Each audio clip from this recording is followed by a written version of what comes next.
हाय दोस्तों। हम सभी को ना एक टाइम पे लगता है अपने जीवन में ना कि कुछ बढ़िया नहीं हो रहा है।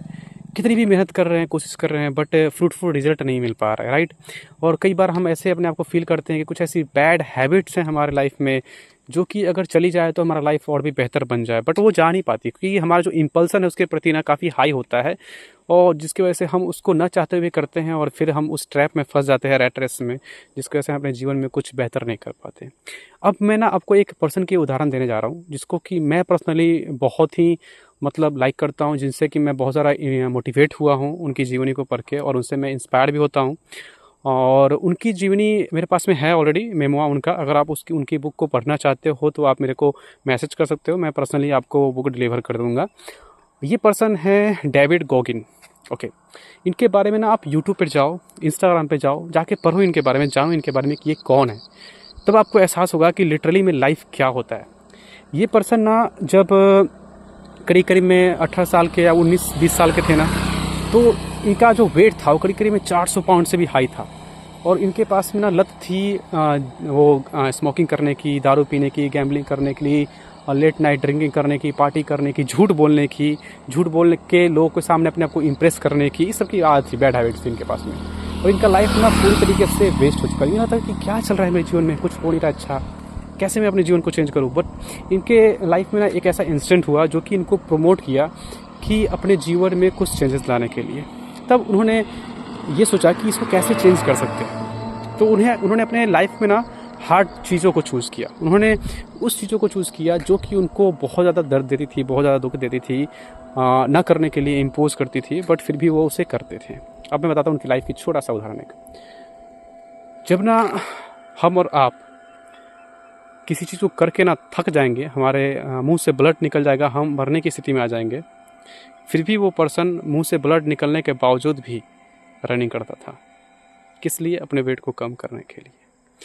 तो जब उनसे एक मीडिया इंटरव्यू में पूछा गया कि उनको ना वर्ल्ड का टफेस्ट पर्सन कहा जाता है, उनके ज़्यादा टफेस्ट पर्सन कोई है ही नहीं जो कि अपने शरीर पे इतना ज़्यादा अत्याचार करता हो अपनी लाइफ को चेंज करने के लिए।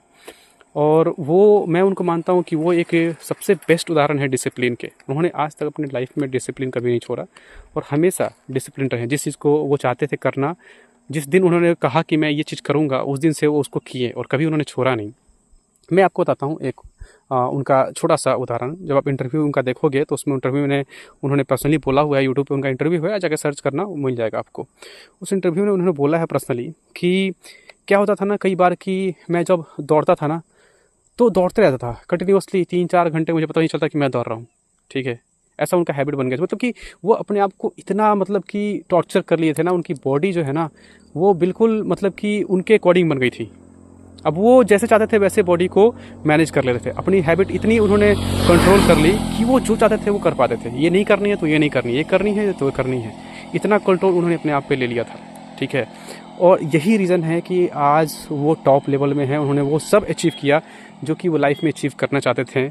एक एज में जाके जहाँ की लोग पढ़ना लिखना छोड़ देते हैं, वहाँ वो डेली बेसिस पे आज भी 4 आवर रेगुलर रीडिंग करते हैं बुक्स का, मोटिवेशन के साथ में।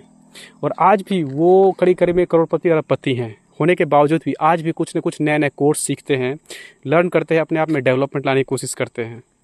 ये होता है डेडिकेशन, ये होता है अपने आप को डेली कुछ न कुछ बेहतर बनाने का। और वो ये बोलते हैं, उनका इंटरव्यू देखो उसमें पता चलेगा, वो ये बोलते हैं कि ये मैं पर्सनली जो है ना वो हर एक दिन करता हूँ, इसलिए कि कुछ मुझे पता है जो मेरी हैबिट्स है ना, अगर मैं इसको एक दिन ना करूँ तो मेरे पे वो हावी हो जाएगी। इसलिए वो आज भी अपनी उस बुरी आदतों से लड़ते हैं। उन्होंने ये अपने इंटरव्यू में बताया हुआ है। तो मैं पर्सनली आपको रिकमेंड करना चाहता हूँ कि इनके बुक को आप पढ़िए, इनके मेमो को पढ़िए, आप इनके लाइफ को जानिए। आप इनसे बहुत इंस्पायरेशन मिलेगा आपको। क्योंकि देखो पर्सनली मैं खुद बताता हूँ आपको कि मैंने भी बहुत सारी चीज़ें की हैं जिसका मुझे रिग्रेट फील होता है, और मैं चाहता हूँ कि उन सब चीज़ों को छोड़ के एक बेहतर लाइफ बनाने का, जिसकी वजह से मैं डेली बेसिस कोशिश करता हूँ, कुछ ना कुछ पढ़ने की कोशिश करता हूँ, कुछ ना कुछ बेहतर करने की कोशिश करता हूँ। फिर भी कुछ उतना खास कुछ बेटर लाइफ में चल नहीं रहा है, बट फिर भी मैं ट्राई कर रहा हूँ, कोशिश कर रहा हूँ। आपको भी कोशिश करते रहना चाहिए। खोजो ऐसी ऐसी चीज़ें जो कि आपको एक बेहतर इंसान बनाती है। जो भी आपके अंदर में बुरी आती है ना, प्लीज़ कोशिश करो उसको निकालने की। क्योंकि एक टाइम आएगा जब आपको लाइफ ठोक ठोक के आपको सिखा देगा कि उसी चीज़ नहीं करनी है।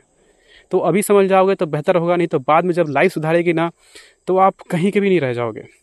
और मैं पर्सनली बताता हूँ कि अगर आप जिस दिन ठान लिए कि आपको सुधरना है, तो उस दिन आप सुधर जाओगे। बशर्ते आपको कंसिस्टेंट होना पड़ेगा, आपको रिजिड होना पड़ेगा अपने आप पे। और जब भी आपका मन करे ना कि कोई बुरी हैबिट आ रही है आप करने की, सपोज अगर आपको ड्रिंक करने का मन कर रहा है, स्मोक करने का मन कर रहा है, उस टाइम आप क्या करो ना कि 5 सेकंड रूल को अपनाओ। ठीक है, 5 सेकंड में आप सोचो कि नहीं 1 2 3 काउंट कर, मुझे इसको पल्स को खत्म करना है। और या तो आप सॉन्ग सुनने लगो उसी टाइम पे, या तो आप कुछ ऐसा करने लगो जैसे कि आपको थोड़ा सा मतलब वो मिले, उस चीज़ से सोचने की जो क्या बोलते हैं उसका क्षमता है ना, वो हट जाए, वहाँ से डिस्ट्रैक्ट हो जाए। तो आप ऑटोमेटिक ना इन सब चीज़ों को करोगे ना, तो ऑटोमेटिक आप एक बेहतर पर्सन बन जाओगे टाइम बाई टाइम। तो मेरा यही सजेशन है कि आप जाइए डेविड गॉगिन्स के लाइफ को पढ़िए, समझिए, सीखिए, जानिए, उनसे सीखने को बहुत कुछ है। और ये जो आप आईपीएल में सट्टाबाजी कर रहे हो, इससे कुछ नहीं होने जाने वाला है। Please stop it. ये आपको एक गैम्बलर बना रहा है। Okay, so try to understand me. I am doing this for you, for us and for our better society. Thank you.